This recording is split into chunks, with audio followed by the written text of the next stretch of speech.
2 अक्टूबर से दिल्ली में संसद भवन के बाहर शुरू होगा SC/ST एक्ट और आरक्षण की मौजूदा जन विरोधी व्यवस्था के खिलाफ आमरण अनशन। और इस निर्णायक सत्याग्रह आंदोलन में आप सबकी भागीदारी, सहयोग, समर्थन अपेक्षित है। साथियों, आंदोलन लंबा चलेगा और इसमें संभवतः हमने कुर्बानी, बलिदान भी देना पड़ सकता है, क्योंकि देश भर में जितनी भी समस्याएं हैं, चाहे किसानों की समस्याएं हैं, चाहे मजदूरों की समस्याएं हैं, चाहे कर्मचारी व्यापारियों की समस्याएं हैं, अधिकारियों की समस्या हैं, जिस किसी भी वर्ग की समस्या है, उस सब की समस्या का मूल है आरक्षण की मौजूदा जन विरोधी व्यवस्था।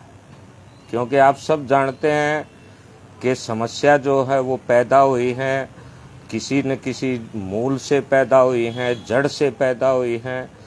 और ये भी आप सब जानते हैं कि जो कुर्सी होती है, चाहे किसी भी विभाग में किसी भी पद की डेजिग्नेशन की कुर्सी है, चाहे क्लर्क की है, चाहे अधिकारी की है, चाहे चपरासी की कुर्सी है, उस कुर्सी का जो समुचित उपयोग है, समुचित संचालन कुर्सी का, उस कुर्सी पर बैठने वाले व्यक्ति की गुणवत्ता पर निर्भर करता है। और भारत में व्यक्ति की गुणवत्ता, योग्यता, इसको लगातार दरकिनार किया जा रहा है। किससे दरकिनार किया जा रहा है? आरक्षण की व्यवस्था से। चाहे वो SC के नाम से है, चाहे ST के नाम से। इसको शेयर करते रहें साथियों अपने ग्रुपों में, क्योंकि हम लंबे समय से, आप सब भी लंबे समय से आरक्षण की व्यवस्था के खिलाफ, SC/ST एक्ट के खिलाफ, योग्यता और प्रतिभाओं की अनदेखी के खिलाफ लगातार आवाज़ बुलंद कर रहे हैं।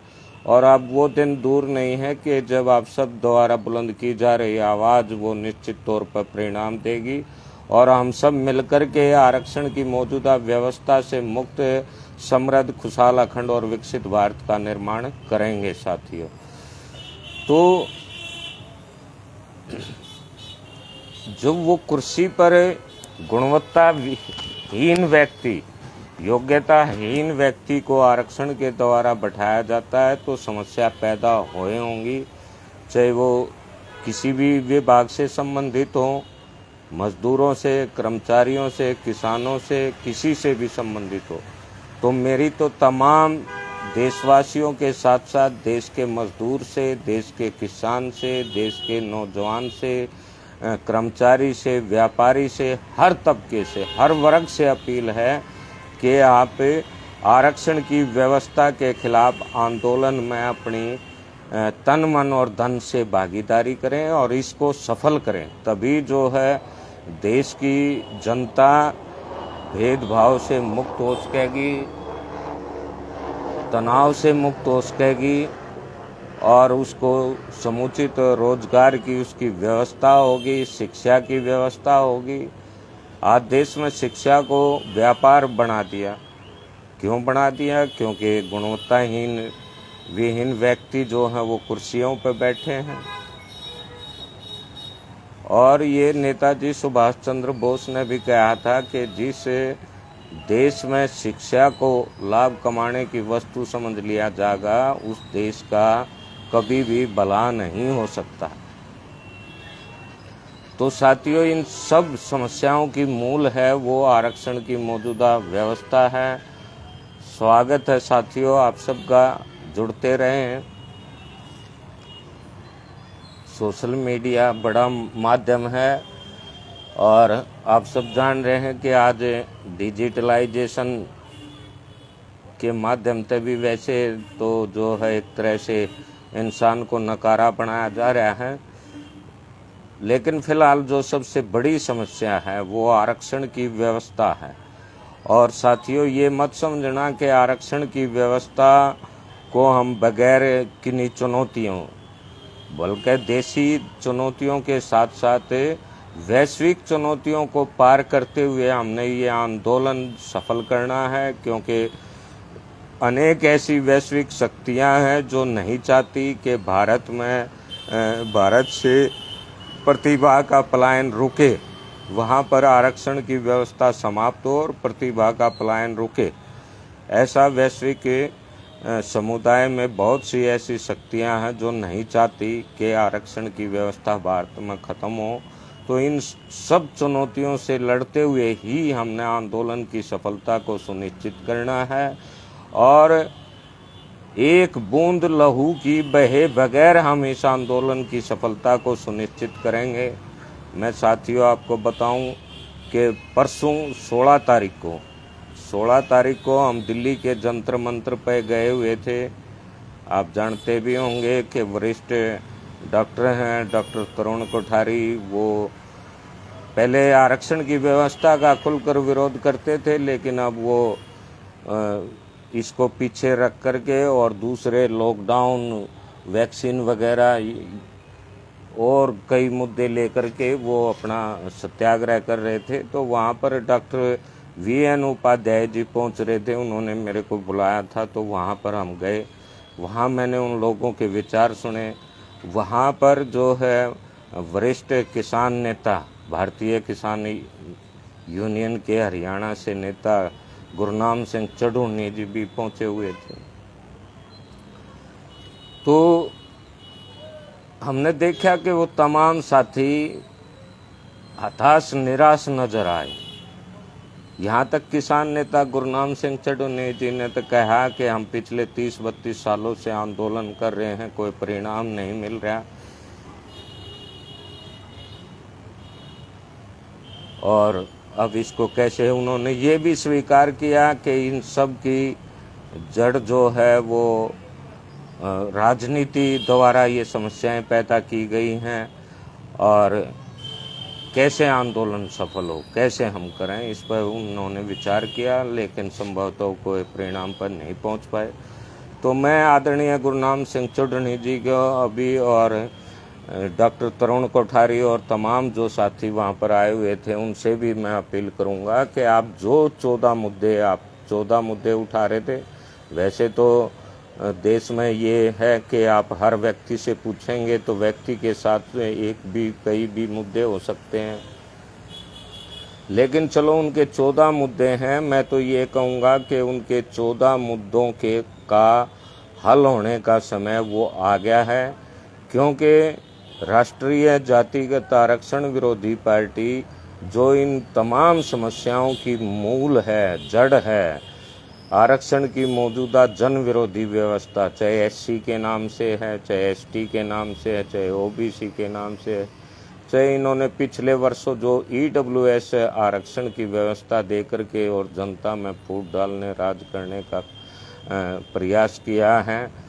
जनता को भ्रमित करने का प्रयास किया, चाहे EWS की आरक्षण की व्यवस्था हो, ये तमाम व्यवस्थाओं के खिलाफ, SC/ST एक्ट के खिलाफ, योग्यता और प्रतिभाओं की अनदेखी किए जाने के खिलाफ 2 अक्टूबर से राजधानी दिल्ली में संसद भवन के बाहर आमरण अनशन शुरू करते हुए निर्णायक आंदोलन शुरू करने जा रही है।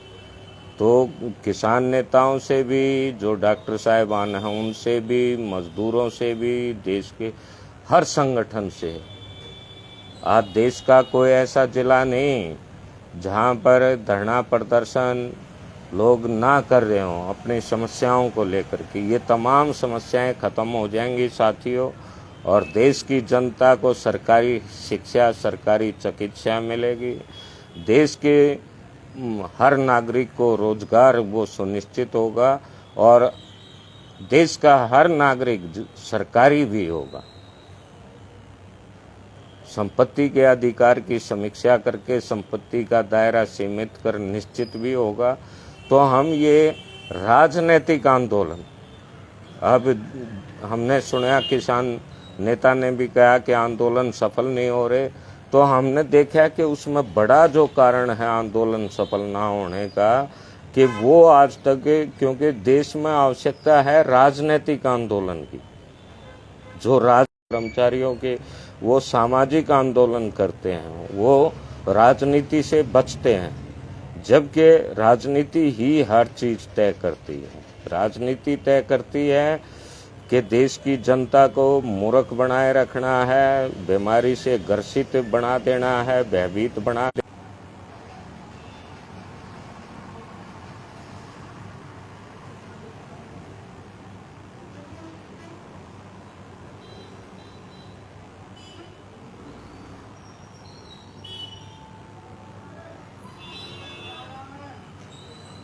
तो साथियों, राजनीति तय करती है हर चीज, और राजनीतिक आंदोलन हम बगैर किसी शंका के चला रहे हैं, पिछले काफी अरसे से चला रहे हैं।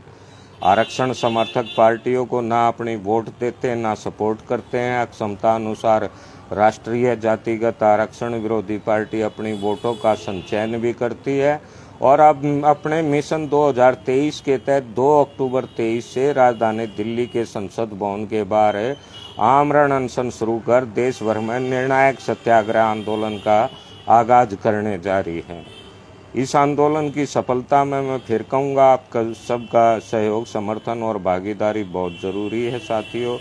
साथियों, मैंने इस लाइव के डिस्क्रिप्शन में लिंक दिया है एक SC/ST एक्ट और आरक्षण के खिलाफ आमरण अनशन। ये हमने इवेंट बना रखा है राष्ट्रीय जातिगत आरक्षण विरोधी पार्टी ने, और मेरी तमाम साथियों से अपील है कि आप इस लिंक को खोल करके और इस इवेंट से जुड़ें, और इस इवेंट को अधिक से अधिक शेयर करें। इस इवेंट में अब तक मेरे ख्याल में 100 साथी भी नहीं हुए हैं जो इन्होंने गोइंग किया हो या इंटरेस्टेड कहे हों। तो मेरी तमाम साथियों से, और मेरी जो सोशल मीडिया पर आरक्षण की व्यवस्था के खिलाफ, चाहे जातिगत आरक्षण के खिलाफ, SC/ST एक्ट के खिलाफ तमाम ग्रुप हैं, उन ग्रुप के एडमिन से भी मेरी प्रार्थना है कि आप अपने अपने ग्रुपों में 2 अक्टूबर से संबंधित आंदोलन से संबंधित पोस्ट को चलाएं। ये देश हित में होगा साथियों, जनहित में होगा। आप बिल्कुल ना घबराएं, हर हालत में ये आंदोलन, अब मैं बता रहा था कि सामाजिक आंदोलन, क्योंकि सामाजिक, चाहे किसान आंदोलन हो, सामाजिक आंदोलन, क्योंकि उस सामाजिक आंदोलन में विभिन्न राजनीतिक मतों के व्यक्ति जुड़ते हैं। जो व्यक्ति आंदोलनों में भागीदारी करते हैं वो निश्चित तौर पर किसी न किसी राजनीतिक विचारधारा से जुड़े हुए लोग होते हैं, और जब वो आंदोलन चरम पर होता है, परिणाम पर होता है, तो वो लोग अपने अपने स्वार्थों में कि भाई ये तो फलानी पार्टी वालों की मान गए, ये ऐसे कर गए, हमारी नहीं सुनी, ये तो उसको खंडित कर देते हैं। इसलिए देश में, भारत में राजनीतिक आंदोलन जरूरी है। काफ़ी सोच विचार करके, बगैर किसी शंका के, बगैर किसी भेदभाव के हम इस आंदोलन को लेकर के चल रहे हैं, और निश्चित तौर पर सफल होगा साथी। अब बहुत से साथी हैं आरक्षण की व्यवस्था के खिलाफ आवाज़ बुलंद कर रहे हैं, हमारे जैसे छोटी पार्टी संगठन हैं उनके, लेकिन वो साथी प्रयास कर रहे हैं कि 2024 में वो सत्ता में आए। मेरी उन तमाम साथियों से भी अपील है कि भाई कुछ किए बिना ही जय जयकार नहीं होती। पहले आप आंदोलन में जो भागीदारी करके और परिणाम लेकर के दिखाएं। जब आप परिणाम लेंगे तो देश की जनता निश्चित तौर पर आपको इनाम देगी, क्योंकि मौजूदा परिस्थितियों में आप इन स्थापित राजनीतिक पार्टियों के कहीं भी सामने टिकते नहीं।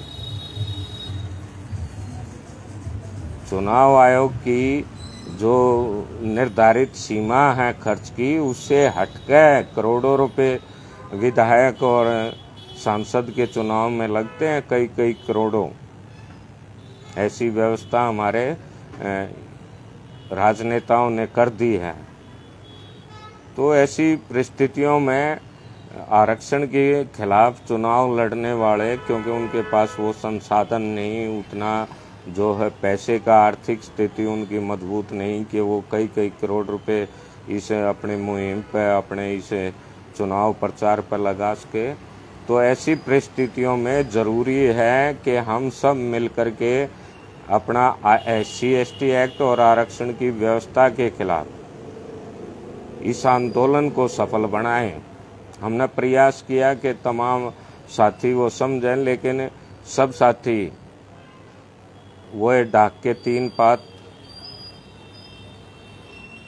लेकिन हमें इससे बिल्कुल कोई हताशा नहीं है, कोई निराशा नहीं है। भाई, देश में 140 करोड़ से लगभग ज़्यादा जनता है, तो जनता की भागीदारी आंदोलन की सफलता सुनिश्चित करेगी। और मैं तो यहाँ तक कहता हूँ 140 करोड़ जनता है, लेकिन अगर जो 100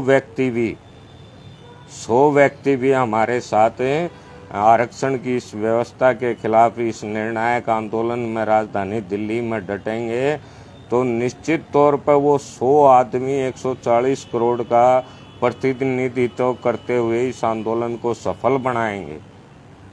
कोई दो राय नहीं, क्योंकि हम सत्य की लड़ाई लड़ रहे हैं, हम जनहित की लड़ाई लड़ रहे हैं, देश हित की लड़ाई लड़ रहे हैं। हमारे इस आंदोलन से सबको फायदा होने वाला है, चाहे वो आरक्षित हैं चाहे अनारक्षित है, हर वर्ग को इस आंदोलन से फायदा होगा, हर पार्टी को फायदा होगा।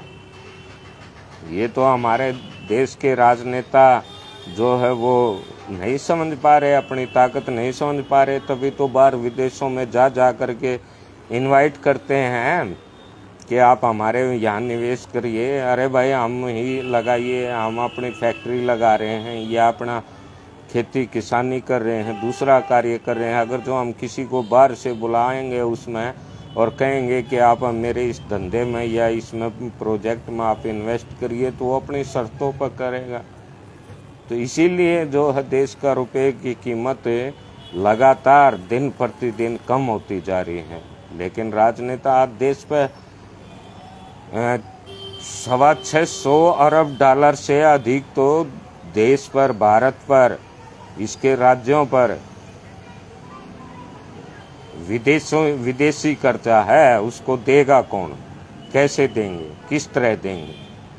आप विकास की बात कर रहे हैं, सब धंधा चौपट हो गया, सब व्यवस्था, आम आदमी जो है बीमारियों से ग्रसित, मानसिक तनाव से ग्रसित हर तरह से कर दिया। तो इन सब बीमारियों का, समस्याओं का एक ही इलाज है साथियों, आरक्षण की मौजूदा व्यवस्था के खिलाफ खुलकर और राजनीतिक सत्याग्रह आंदोलन में भागीदारी करना। आप वोट देना, किसी को भी देना, हम किसी का हाथ नहीं पकड़ेंगे, किसी को हम नहीं कहेंगे जब तक आपका विश्वास ना बने कि भाई आप हमें ही ज़रूर वोट दो। आप अपने विवेक से वोट देना, किसी भी पार्टी संगठन को देना, लेकिन आंदोलन में अभी फिलहाल जो है आप राष्ट्रीय जातिगत आरक्षण विरोधी पार्टी के इस राजनीतिक सत्याग्रह आंदोलन में दें, जो कि देश के इतिहास में, भारत के इतिहास में, बल्कि वैश्विक इतिहास में पहली बार ऐसे होने जा रहा है कि कोई राजनीतिक पार्टी, राजनीतिक सत्याग्रही SC ST एक्ट और आरक्षण की जन विरोधी व्यवस्था के खिलाफ आंदोलन कर रहे हैं। तो मेरी तमाम साथियों से अपील है, आप बिल्कुल हताश ना हो, निराश ना हो, और निश्चित तौर पर आप सब जो प्रयास कर रहे हैं, आवाज़ बुलंद कर रहे हैं आरक्षण की व्यवस्था के खिलाफ, ये परिणाम देगी। पीछे हमने देखा कि आरक्षण की व्यवस्था का विरोध करते करते अनेक साथी और संगठन खुद आरक्षण मांगने लगे, हताश होकर के, निराश होकर के, और फिर बात करते हैं कि संगठन की के संगठित हों। अरे भाई, सबसे पहले तो आप खुद संगठित हों। आपका मुद्दा क्या है, आप ठीक मानते हैं, मन से भी ठीक मानते हैं, कर्म से भी ठीक मानते हैं, वैसा ही कर्म कर रहे हैं और वैसा ही आप कह रहे हैं। आप खुद संगठित नहीं हो पा रहे हैं। आप एक तरफ कह रहे हैं कि आरक्षण की व्यवस्था वो गलत है, एक तरफ फिर आप आरक्षण मांगने लग जाते हैं। कई साथी कह रहे श्रवण आयोग की मांग करो, श्रवण आयोग बनाओ। अरे भाई, ये देश में जो पहले से SC ST OBC ये आयोग हैं, ये देश हित में नहीं, ये जनहित में नहीं, और राष्ट्रीय जातिगत आरक्षण विरोधी पार्टी ऐसे तमाम आयोगों को ख़त्म करेगी। तमाम जो औपचारिकता फालतू की, मैं SC का सर्टिफिकेट, BC का सर्टिफिकेट, EWS का सर्टिफिकेट, ऐसी तमाम जो ये बाध्यताएं हैं, जो गैर जरूरी कार्य है, जनता को बेकार में जो है घुमाते हैं, उनसे कोई कार्य नहीं हो रहा, तो इनको बंद किया जाएगा। आप बस सहयोग करें, समर्थन करें और आंदोलन में भागीदारी करें। इस आंदोलन में देश भर की जनता भागीदारी करेगी और ये नहीं है कि वो यहीं दिल्ली आकर के करेगी, अपने अपने क्षेत्र से, अपने अपने घर से भी इसमें भागीदारी होगी। वैचारिक रूप से अगर देश की जनता अपने घर में अपना कार्य करते हुए हमारे साथ है, तो निश्चित तौर पर वो भी बहुत बड़ी ताकत होगी। तो साथियों, आपको अपडेट कराते रहेंगे। अब तो लगभग आप ये लगाइए कि अगस्त के 31 दिन, सितंबर के 30 दिन 61 और 1 अक्टूबर 62 और ये आज 18 तारीख होगी और 30 दिन ये लगाओ, 18 तारीख है, 13 दिन ये लगाओ, 31 का महीना जुलाई, मतलब 70-75 दिन अब हमारे पास हैं, ये बच रहे हैं। हर दिन हम आंदोलन की ओर बढ़ रहे हैं और इस आंदोलन को लेकर राष्ट्रीय जातिगत आरक्षण विरोधी पार्टी और इसके शुभचिंतक तमाम जो है उत्साहित हैं। मैं स्वयं पार्टी महासचिव के तौर पर इस आंदोलन में आमरण अनशन शुरू करूंगा और लगातार उत्साहित हूँ। मैं इंतजार कर रहा हूँ कि भाई जल्दी से जल्दी 2 अक्टूबर आए। अधीरता के साथ हम कुर्बानी देंगे, बलिदान देंगे, लेकिन आरक्षण की मौजूदा जन विरोधी व्यवस्था को बर्दाश्त नहीं करेंगे। देश की योग्यता प्रतिभाओं की अनदेखी को बर्दाश्त नहीं करेंगे। देश के गरीब पिछड़ों के शोषण को बर्दाश्त नहीं करेंगे। बहुत बुरा हाल है साथियों देश में लगभग 80% आबादी तो ऐसी है जिनके पास चिकित्सा के लिए कोई पैसा नहीं है, इलाज के लिए वो डॉक्टर तक नहीं पहुंच पाते, डॉक्टर से पहुंच जाए तो उनके पास खरीदने के लिए दवाएं नहीं। आप आरक्षण मुक्त भारत बनवाओ, हम जो है आपको ऐसी व्यवस्था होगी कि शिक्षा और चिकित्सा सब सरकारी, फ्री, बराबर और सुनिश्चित। गांव में ही जो है मूल स्तर पर MBBS डॉक्टर होंगे।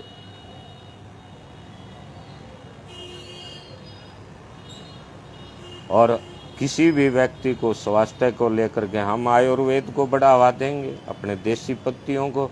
किस तरह से मूर्ख बनाया पीछे लॉकडाउन के टाइम में, कह रहे हैं इम्यूनिटी जिसकी स्ट्रॉन्ग होगी वो जो है कोरोना से जीतेगा। अरे लॉकडाउन में तुम भय का वातावरण करके इम्यूनिटी स्ट्रॉन्ग कैसे करोगे? वो आदमी कितना खाएगा पिएगा, लेकिन उसके अंदर भय है, वो भयभीत है, उसको लगातार डर सता रहा है मृत्यु का, बीमारी लगने का, तो वो कैसे इम्यूनिटी स्ट्रॉन्ग कर पाएगा? तो सम्मानित साथियों, आप सबके सहयोग समर्थन से फिर मैं कह रहा हूँ ये आंदोलन करेंगे और इसमें आप सबकी भागीदारी अपेक्षित है। इस वीडियो को भी अधिक से अधिक शेयर करो और जो डिस्क्रिप्शन में इवेंट दिया गया उस इवेंट से आप जुड़े, इवेंट को भी फिर आप शेयर करें। धन्यवाद। जय भारत, विजय भारत साथियों।